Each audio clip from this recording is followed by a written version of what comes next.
सुबह के 9 बज रहे थे। आमतौर पर इस वक्त शर्मा जी के घर में चाय की चुस्कियों के साथ हंसी मजाक होता था, लेकिन आज घर में एक अजीब सा सन्नाटा छाया हुआ था।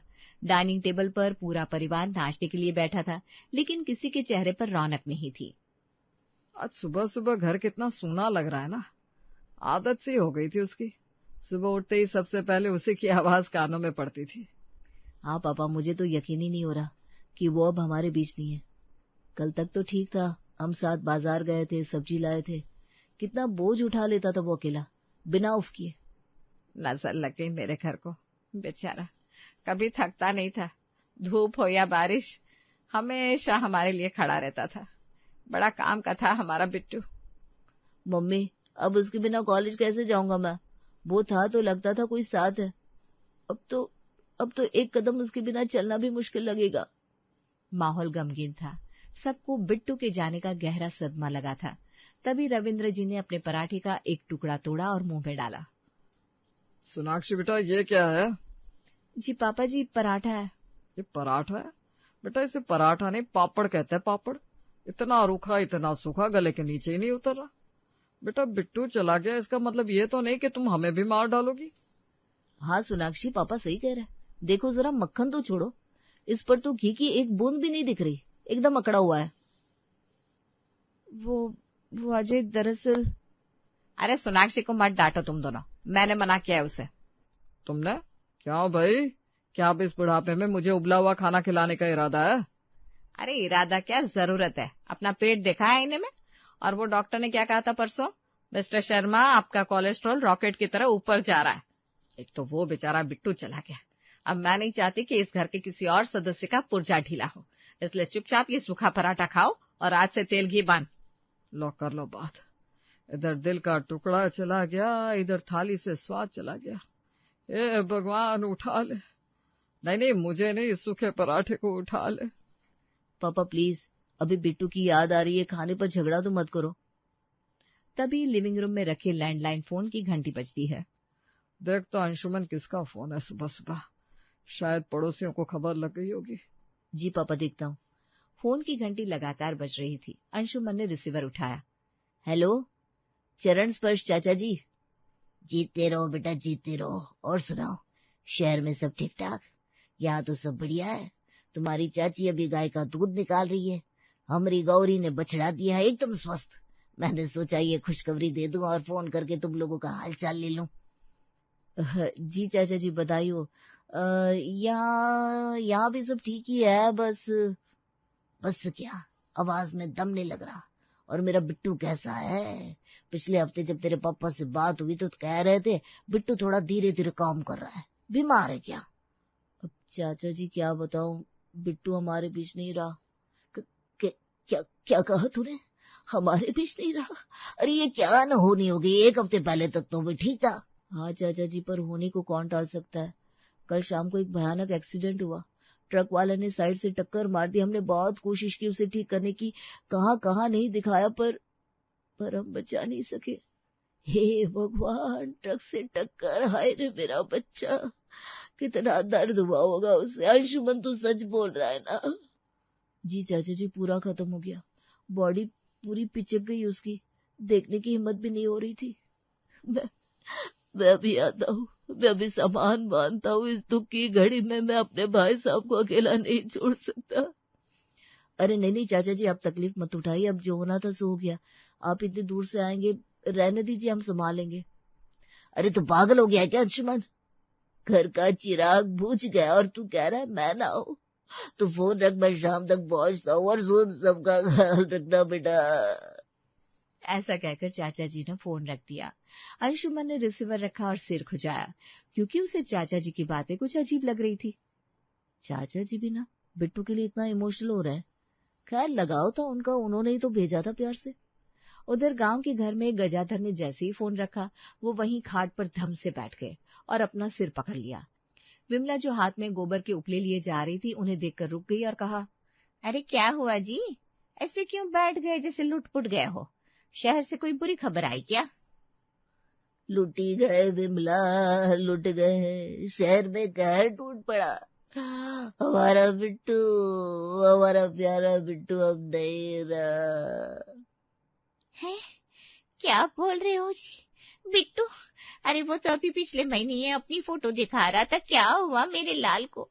एक्सीडेंट, एक ट्रक वाले ने कुचल दिया उसे। कल सुमन कह रहा था बॉडी पिचक गई। हाय राम, हाय मैया, ये क्या हो गया?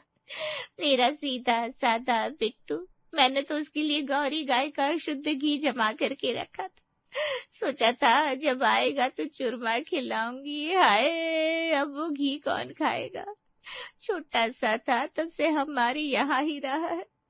अपने रमेश से कम नहीं समझती थी मैं उसे। तभी वहां रमेश आ पहुंचा। गजाधर और विमला को रोते देखकर उसने पूछा, क्या हुआ माँ, बाबूजी क्यों रो रहे हैं? वो बिट्टू चला गया रमेश, एक्सीडेंट हो गया शहर में, अब सबको छोड़कर चला गया। बिट्टू? अरे बाप रे, अभी तो उसकी उम्र ही क्या थी? अरे रमेश, जल्दी सामान बांध, मुझे अभी जाना है, मुझे उसकी शक्ल देखनी है। हाय, मेरी सावित्री जीजी का क्या हाल हो रहा होगा, वो तो उसे एक खरोच भी नहीं आने देती थी। आज जल्दी कर रमेश, बस पकड़नी है। वो लोग कह रहे थे मत आओ, पर मैं जानता हूँ दुख में इंसान का दिमाग काम नहीं करता। हम जाएंगे और उन ट्रक वालों पर केस करेंगे। मेरे बिट्टू को मारने वालों को मैं छोड़ूंगा नहीं। अब तो पूरे मोहल्ले में खबर फैल गई। चाची का विलाप सुनकर पड़ोसी भी आ गए। सबको दुख था कि किसी नौजवान लड़की की मौत हुई है, पर आगे आगे देखिए होता है क्या। इधर शहर में घर का माहौल अभी भी उदास था। रविंद्र और अजय सोफे पर बैठे थे। सोनाक्षी चाय लेकर आई। पुलिस वालों का भी कोई भरोसा नहीं है। सुबह मैं थाने गया था रिपोर्ट लिखाने, हवलदार पूछ रहा था बॉडी का क्या करना है, यही छोड़ोगे या ले जाओगे? अरे पापा, मैंने तो साफ कह दिया, ऐसी हालत में बॉडी घर लाने का कोई मतलब ही नहीं है, पूरा तो बिगड़ गया है। हाँ पापा जी, अजय ठीक कह रहे हैं, उसे वहीं रहने दीजिए। घर लाकर कहाँ रखेंगे, फालतू की परेशानी होगी। हाँ, पर दिल नहीं मानता ना। 20 साल साथ रहा है, फैमिली मेंबर जैसा था। मैंने सोचा था उसका अंतिम संस्कार अच्छे से करेंगे, पर पुलिस कह रही है कि जब तक इंश्योरेंस वाले नहीं आते बॉडी को हाथ नहीं लगा सकते। इंश्योरेंस का क्या होगा पापा, थर्ड पार्टी थी, उससे ज्यादा तो हमने उसके इलाज में खर्च कर दिया आज तक। पैसे की बात नहीं है अजय, बात इज्जत की है। उसे ऐसे लावारिसों की तरह सड़क किनारे पड़े देखना मुझसे देखा नहीं जाता। आप चिंता मत कीजिए पापा जी, वो हमारे घर का हिस्सा बन गया था। उसके लिए शाम को हम उसके नाम की एक सभा रख लेंगे, आखिर उसने हमारी बहुत सेवा की है। हाँ, अंशुमन कह रहा था कि चाचा जी भी बहुत परेशान थे फोन पर, उन्हें भी सदमा लगा है। अरे लगेगा ही भाई, उन्होंने ही तो भेजा था, प्यार से दिया था। कह रहे थे रविंद्र ये बिट्टू तुम्हारे बुढ़ापे का साथी बनेगा, और देखो बीच रास्ते में धोखा दे दिया। सभी लोग उदास थे। शाम होते होते गजाधर, विमला और रमेश ऑटो से उतरकर घर के दरवाजे पर पहुंचे। विमला की आंखों में आंसू अभी भी सूखे नहीं थे। जैसे ही सोनाक्षी ने दरवाजा खोला, विमला चाची जोर से रोती हुई अंदर घुसी और सामने खड़ी सावित्री के गले लग गई। हाय जीजी, ये क्या हो गया? हमारा हरा भरा बगीचा उजड़ गया, मेरा बिट्टू, हाय मेरा फूल सा बच्चा चला गया। अब क्या बताओ विमला, होने को कौन टाल सकता है, बहुत बुरा हुआ। अभी तो उसको 20 साल ही हुए थे, 20 साल भी कोई उम्र होती है जाने की। हिम्मत रखो भैया, भगवान की मर्जी के आगे हम बेबस हैं, पर मुझे यकीन नहीं हो रहा। अभी उस दिन तो फोन पर उसकी आवाज सुनी थी। हाँ गजाधर, सुबह तक तो ठीक था, एक आवाज में स्टार्ट भी हो गया था, पर शाम होते होते सब खत्म। स्टार्ट? ये भाई साहब भी सदमे में कुछ भी बोल रहे हैं। जीजी, मुझे उसका चेहरा देखना है, कहाँ है मेरा बिट्टू? नहीं नहीं विमला, चेहरा देखने लायक नहीं बचा। एक्सीडेंट बहुत भयानक था, पूरा आगे का हिस्सा पिचक गया है, आंख फूट गई है, मुंह टेढ़ा हो गया है। हाय राम इतना भयानक, हे भगवान, दुश्मन को भी ऐसी मौत ना दे। चाची जी पानी पी लीजिए, आप लोग सफर से आए हैं, थक गए होंगे। भाभी अब थकान की बात करिए, हमारा बिट्टू चला गया और अब। रमेश, हम समझते हैं, पर अब जो बचा है उसे संभालना है। पुलिस ने बॉडी अपने कब्जे में ले ली है, कह रहे हैं कार्यवाही के बाद ही छोड़ेंगे। पुलिस की ऐसी की तैसी, मैं डीएसपी को फोन लगाता हूँ, बॉडी अभी के अभी मिलेगी। अरे भावुक मत हो गजाधर, पुलिस को अपना काम करने दो। वो जो कर रहे हैं उनका काम है। इससे हमारे बिट्टू को इंसाफ मिलेगा। थोड़ा बैठो, आराम करो। अब सब लोग सोफे पर और कुर्सियों पर बैठ गए थे। विमला अभी भी सिसक रही थी। रमेश ने गुस्से में पूछा, भैया ये सब हुआ कैसे? वो तो बहुत संभल कर चलता था ना। हाँ रमेश, वो तो अपनी लेन में ही था, पर सामने से वो ट्रक वाला आया यमराज बनकर, उसे साइड से ही टक्कर मारी। बिट्टू तो बेचारा संभल ही नहीं पाया, एक ही झटके में धड़ाम से गिर गया और फिर उसके ऊपर से पहिया निकल गया। हाय, ऊपर से पहिया निकल गया, मेरी छाती फट जाएगी ये सब सुनकर। उस ड्राइवर का नाम बताओ मुझे, मैं उसकी जान ले लूंगा। उसने देखा नहीं कि सामने एक मासूम जा रहा है। चाचा जी, ड्राइवर तो भाग गया और वैसे भी गलती थोड़ी हमारी भी थी। हमारी क्या मतलब? वो दरअसल बिट्टू के बॉडी सिस्टम काफी समय से फेल चल रहे थे। हम सोच रहे थे ठीक करवा लेंगे, पर टालते रहे और उस वक्त वो रुक नहीं पाया और ब्रेक मतलब उसे बीमारी थी? तुम लोगों ने बताया क्यों नहीं? हम वैद्य की पुड़िया का इलाज करवा देते। वैद्य की पुड़िया से आखिर कैसे ठीक होता बिट्टू? ये गांव वाले भी कितने भोले हैं, इन्हें इनकी भाषा में ही समझाती हूँ। चाची जी, डॉक्टर को दिखाया था, वो कह रहे थे कि बॉडी पार्ट सब घिस चुके हैं, बदलने पड़ेंगे, पर खर्चा बहुत था तो हमने सोचा चल रहा है तो चलने दो। खर्चा? तुम लोग पैसे के लिए मेरे बिट्टू को ऐसे ही चलाते रहे? अरे मुझसे मांग लेते पैसे, एक बार भी उसका इलाज ठीक से नहीं करवाया तुमने। अरे करवाया था भाई, पिछले महीने ही ठीक ठाक करवाया था पूरा, पर बुढ़ापा, मेरा मतलब पुरानी चीजें तो जवाब दे ही देती है ना। भैया, पापा जी बिट्टू को पुरानी चीज क्यों बोल रहे हैं? अरे तो और क्या बोले? बिट्टू की जाने का दुख हमें भी है, पर ये तो कुछ ज्यादा ही परेशान हो रहा है, जैसे घर का बच्चा हो। अरे वो प्यार से बोल रहे हैं। चलिए पहले कुछ खा लीजिए, फिर हमने उसके लिए सभा रखी, उसका भी टाइम हो रहा है। शोक सभा की तैयारी से पहले सोनाक्षी ने सबके लिए खाना लगाया। वही सूखे बिना घी वाले पराठे और सादी दाल। विमला चाची खाना खाते हुए भी रो रही थी। कैसे गले से उतरेगा ये खाना? मेरा बिट्टू जब गांव आता था तो एक बार में 10-10 लड्डू खा जाता था, कितना शौकीन था खाने का। लड्डू? चाची जी, बिट्टू लड्डू खाता था? और नहीं तो क्या, गुड़ के लड्डू। और तेल तो उसे इतना पसंद था कि पूछो मत। कि तेरे रूखे सूखे पराठे तो मेरे गले से नहीं उतरे, उसके तो कैसे उतरते होंगे? मम्मी जी, ये बिट्टू लड्डू पराठे कब से खाने लगा? और तेल तो वो पीता था, खाता थोड़ी ना था। चाची जी सदमे में बह गई है शायद। मम्मी जी ने दौरे पड़ रहे हैं, बच के रहिएगा, ये तो कुछ भी बोल रही है। अरे चुप रह, उनकी भावनाओं को समझ। थोड़ी बातें तो मुझे भी अजीब लग रही है, पर अभी शांत होकर चुपचाप सुनना ही सही है। भाभी जी, घर में गम है वो तो ठीक है, पर ये पराठे हैं यार, पर इतना सूखा तो हम जानवरों को भी नहीं देते। बिट्टू के गम में आप लोगों ने खाना पीना छोड़ दिया है क्या? गजाधर, जब से बिट्टू गया है इस घर से स्वाद भी चला गया है।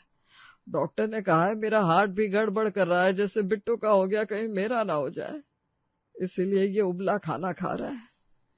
ताऊ जी, आप ऐसी बातें मत कीजिए। बिट्टू गया पर आप तो हैं, और वैसे भी हमें इंश्योरेंस का पता करना चाहिए। बिट्टू का जीवन बीमा तो होगा ना? हाँ रमेश, पर ज्यादा नहीं मिलेगा, वो थर्ड पार्टी वाला था ना, और इसकी वैल्यू अब बची क्या थी, मुश्किल से 5,000 मिलेंगे। 5,000? मेरे बिट्टू की जान की कीमत सिर्फ 5,000? मैं उस बीमा कंपनी पर आग लगा दूंगा, अनमोल रत्न था वो हमारा। सारे के सारे होश गंवा बैठे। शांत हो जाओ भैया, अब पैसों से वो वापस थोड़ी ना आ जाएगा। बहू, चाची को एक और पराठा दे, भूखी होंगी। टेबल पर कंफ्यूजन की खिचड़ी पक रही थी और प्लेट में पापड़ जैसे पराठे थे। खाने के बाद हॉल में शोक सभा की तैयारी शुरू हो गई। माहौल बहुत गंभीर था। विमला और सावित्री जी जमीन पर दरी बिछाकर बैठ गई। हाय मेरे बच्चे, सोचा था तेरी बारात में नाचूंगा, ये नहीं सोचा था तेरी शोक सभा में बैठना पड़ेगा। भैया फोटो को सीधा करो, एक बार जी भर के देख लो उसे। नहीं नहीं गजाधर, अभी नहीं, मेरा दिल फट जाएगा, उसकी हालत फोटो में भी नहीं देखी जाती। ताऊ जी, आप इतना डर क्यों रहे? एक्सीडेंट हुआ है, चेहरा बिगड़ा होगा, पर वो हमारा अपना है, हमें उसे आखिरी बार देखना है। रमेश, हम थोड़ी देर में फोटो दिखाएंगे, पहले सब लोग आ जाए, कुछ पड़ोसी भी आने वाले हैं, तब तक भजन चलने दो। तभी सोनाक्षी फूल लेकर आती है। ये लीजिए फूल, फोटो पर चढ़ाने के लिए। हाय, कल तक जो फूलों जैसा महकता था, आज उस पर फूल चढ़ाने पड़ रहे हैं। भैया ये तो बहुत सीरियस हो गया है। मुझे लगता है कुछ तो कंफ्यूजन है। इनकी बातें मेरी समझ में नहीं आ रही है और इतना दुख। अरे चुप रह, जो हो रहा है देखता जा। हॉल में भजन चल रहे थे और रोना धोना भी मचा हुआ था। तभी बाहर मेन गेट पर एक ऑटो रिक्शा रुका।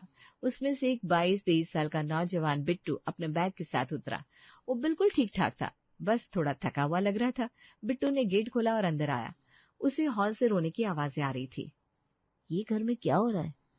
कोई मर गया है क्या? भजन क्यों गा रहे हैं? बिट्टू चप्पल उतारकर धीरे धीरे हॉल के दरवाजे पर पहुंचता है।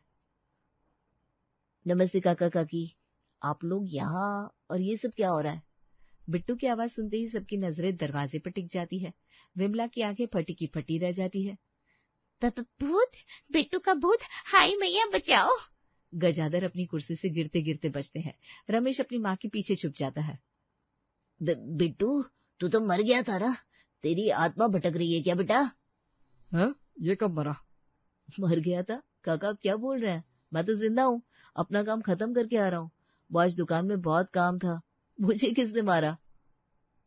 अरे गजाधर, ये बिट्टू तो अब पास की दुकान में ही काम करता है, काम खत्म करके यहाँ ही रहता है, हमारी भी हेल्प करता है। इससे क्या हुआ है? क्या हुआ? अरे कुछ साल पहले मैंने ही तो भेजा था इसे तुम्हारे पास नौकरी ढूंढने, और तुम तो कह रहे थे इसका एक्सीडेंट हो गया। हाय राम, गजाधर भैया, हम इस बिट्टू की बात नहीं कर रहे थे। तो फिर किसकी बात कर रहे थे? और ये शोक सभा किसकी है? अब तो कंफ्यूजन हद से पार हो चुका था। असली बिट्टू सबके बीच खड़ा था और लोग उसे भूत समझ रहे थे। बिट्टू ने आगे बढ़कर टेबल पर रखी फोटो फ्रेम को उठाया। मैं देखना चाहता हूँ आखिर मरा कौन है। बिट्टू फोटो को सीधा करता है और सबकी तरफ घुमाता है।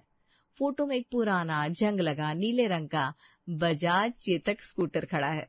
उसका एक शीशा टूटा हुआ है।